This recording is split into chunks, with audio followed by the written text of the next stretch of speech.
जय गुरु।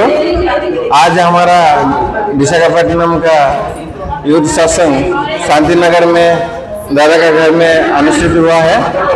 भाद्र परिक्रमा का दौरान में आज युद्ध सत्संग दादा का घर में आज रखे हैं।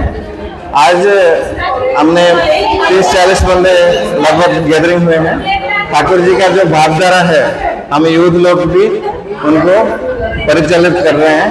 हम कोशिश कर रहे हैं कि कैसे युद्ध का द्वारा हम ठाकुर को आगे बढ़ा सकते हैं, ठाकुर को भावधारा को हम सभी जगह पहुंचा सकते हैं, ताकि सबके जीवन में कुछ अमृत मिल जाए।